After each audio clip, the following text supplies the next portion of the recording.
Bienvenue sur cette chaîne YouTube consacrée au procès contre Michael Jackson ayant eu lieu en 2005. Sur cette chaîne, je résume le procès jour après jour en m'appuyant sur la retranscription du procès venant du tribunal de Santa Maria en Californie. Si vous ne l'avez pas déjà fait, je vous recommande fortement de visionner mes vidéos précédentes afin d'avoir une vision précise du déroulement de ce procès et de prendre connaissance de l'ensemble des informations.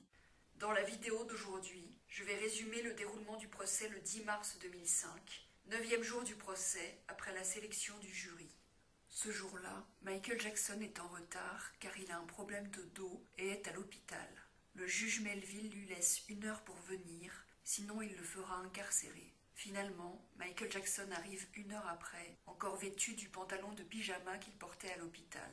Les médias baptiseront ce jour Pyjama Day, parfois sans préciser pourquoi Michael Jackson portait cette tenue. L'interrogatoire de Gavin Arvizo se poursuit.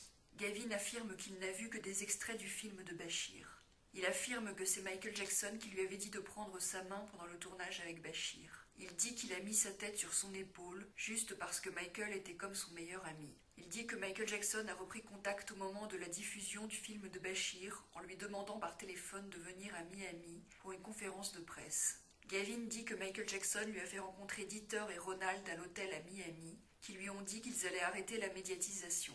Il dit qu'il a eu un autre moment avec Michael Jackson à l'hôtel, pendant lequel Michael Jackson lui a fait faire une improvisation théâtrale. Gavin dit que Michael Jackson lui avait donné une canette de Coca Diet avec du vin blanc dedans à l'hôtel à Miami, en lui disant d'en boire. Il dit que Michael Jackson disait que c'était le jus de Jésus, car Jésus buvait du vin. Il dit que Michael Jackson lui avait aussi donné du vin dans l'avion partant de Miami pour Santa Barbara, du vin blanc dans une canette de coca. Il affirme que Michael Jackson lui avait dit de ne rien dire sur le vin et lui avait donné sa montre comme symbole qu'ils étaient amis pour toujours. Il dit qu'il pense qu'il a dû s'endormir une fois dans l'avion.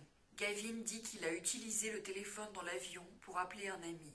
Il dit que Starr avait goûté du vin dans l'avion, dans la canette que Michael Jackson et Gavin lui avaient proposée. Gavin dit qu'une fois arrivé à Neverland, Starr et lui avaient dormi dans le lit de Michael Jackson. Il dit que jusqu'au départ avec Jesus Salas, il dormait dans la chambre de Michael et buvait de l'alcool tous les soirs quand Michael était là, dans la cave à vin, dans son bureau ou dans sa chambre. Il nie avoir été dans la cave et avoir bu de l'alcool sans Michael Jackson.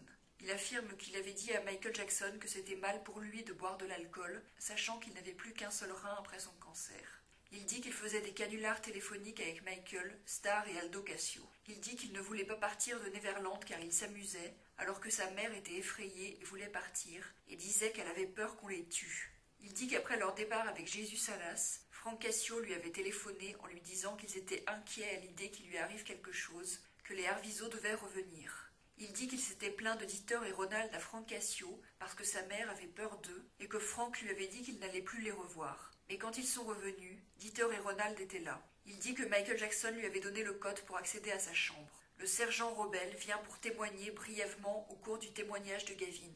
Il dit qu'il était présent quand une vidéo a été tournée à Neverland le 18 novembre 2003 pendant la perquisition, dans laquelle on entend la sonnerie de l'alarme à l'entrée de la chambre de Michael Jackson, sachant que cette vidéo a été diffusée devant Gavin pour lui demander d'authentifier la sonnerie. Snedden montre une note manuscrite attribuée à Michael Jackson disant « I want you to have a great time in Florida. I'm very happy to be your daddy ». Gavin dit qu'il appelait parfois Michael Jackson « Dad » parce qu'il n'avait pas vraiment de père. Il dit que Dieter leur avait dit quoi dire lors du tournage de la vidéo avec Amid Mosley.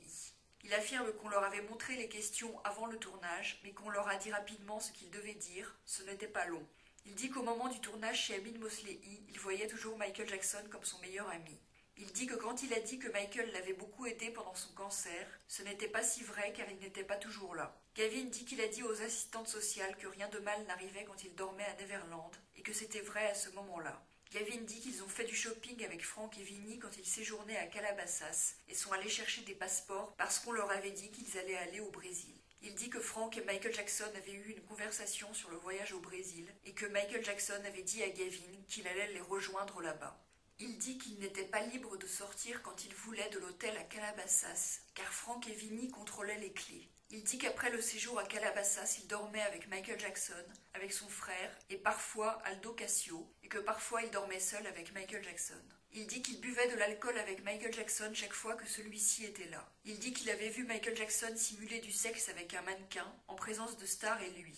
Il dit que Michael Jackson lui avait montré des magazines pornographiques en disant que c'était ceux de Frank Cassio et qu'ils avaient regardé les magazines, Star, Michael et Gavin, en se moquant de Frank. Il dit que la première scène avait eu lieu juste après le retour de Miami et la deuxième avant le séjour à Calabasas. Il dit que Michael Jackson lui avait montré une technique pour écouter les conversations téléphoniques à Neverland et qu'ils le faisaient beaucoup tous les deux. Il dit que Frank Cassio lui avait dit qu'il avait écouté une conversation téléphonique entre Janet Arvizo et Jay Jackson, qu'il était en colère parce qu'elle voulait partir. Il dit qu'une fois il était sur le lit avec Star et Michael Jackson était rentré nu en courant, avait pris quelque chose et était reparti aussitôt sans rien dire. Gavin se moque de Tom Sneddon parce qu'il a dit Blue Blag au lieu de Blue Bag à un moment donné, en répétant son erreur de prononciation.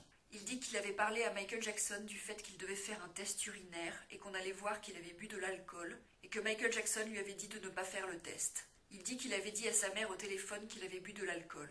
Ensuite, il est parti à son rendez-vous médical avec sa mère et Vinnie. Il dit que sa mère avait constaté que la bouteille d'urine était vide en arrivant à l'hôpital. Sneddon dit qu'il veut montrer à Gavin la retranscription du grand jury pour lui rappeler ce qu'il avait dit sur l'épisode où Michael Jackson était soi-disant nu. Tom Mesereau proteste en disant qu'il ne peut pas coacher un témoin de cette façon. Gavin dit que Michael Jackson n'avait pas vraiment marché et qu'il montait simplement l'escalier. Sneddon insiste pour lui montrer la retranscription du grand jury. Après avoir lu la retranscription, Gavin se souvient soudain que Michael Jackson avait fait un commentaire sur le fait que c'était normal d'être nu, alors qu'il avait répété auparavant plusieurs fois que Michael Jackson n'avait rien dit et donnait donc une version différente de son frère Star. Gavin dit que Michael Jackson l'avait aidé une fois pour ses devoirs et qu'ensuite ils avaient joué. Gavin affirme que Michael Jackson l'avait touché 2 fois de manière inappropriée, mais qu'il pense que c'était plus de 2 fois. Il dit que son frère Star avait arrêté de dormir dans la chambre et qu'il était seul avec Michael Jackson. Il dit que Michael Jackson avait commencé à lui parler de la masturbation en disant que si les hommes ne se masturbent pas, ils peuvent violer une femme ou devenir instables, et aussi qu'il avait vu un homme ne se masturbant pas qui violait un chien.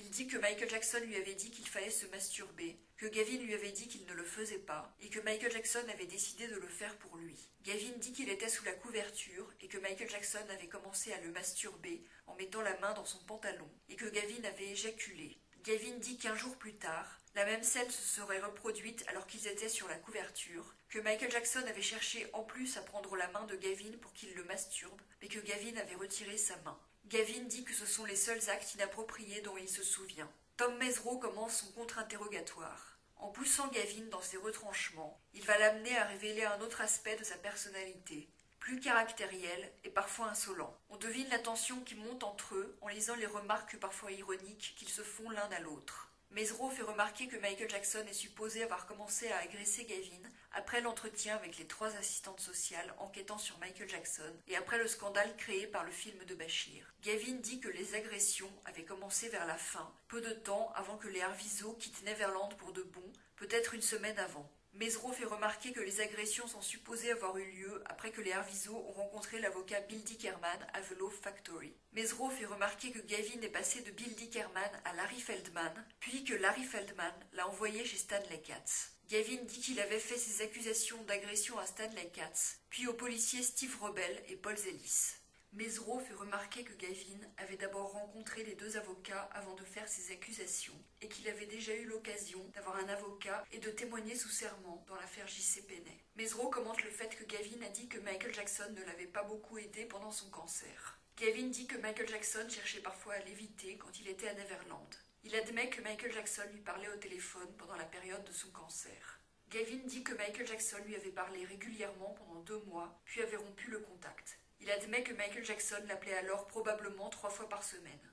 Mesereau fait remarquer que les Arvizo ont été invités à Neverland, ont pu y séjourner pendant des semaines, que Michael Jackson leur a donné une voiture et un ordinateur, les a hébergés à l'hôtel à Miami, a donné à Gavin une montre et une veste, les a nourris à Neverland, qu'ils ont pu voyager en limousine, profiter du parc à Neverland. La tension monte entre Tom Mesereau et Gavin. Le juge les rappelle à l'ordre en leur disant qu'ils ne doivent pas se disputer. Mesereau fait remarquer qu'une collecte de sang a été organisée à Neverland pour Gavin. Il rappelle que les Arvizo sont allés à Neverland même quand Michael Jackson n'y était pas. Gavin dit que, avec son esprit de 11 ans, quand il avait vu que Michael disait qu'il n'était pas là et était en fait là à Neverland, cela lui brisait le cœur. Mesereau fait remarquer que Michael Jackson est la seule célébrité connaissant les Arvizo, qui les a hébergés pendant des semaines. Gavin dit qu'ils étaient retenus contre leur gré, et Mesereau ironise sur le fait qu'ils sont revenus après leurs différentes évasions supposées. Mesereau fait remarquer que les Arvizo ont pu partir en Rolls-Royce avec Jésus Salas quand ils ont voulu partir. À la fin de la journée, le jury sort et le juge annonce qu'il a fait révoquer le mandat d'arrêt contre Michael Jackson. C'est ici que se termine ce résumé de la journée de procès. Si vous voulez lire la retranscription du procès, vous trouverez le lien de la retranscription sous la vidéo. Si vous appréciez mon travail, je vous encourage à vous abonner, à liker la vidéo et à la partager.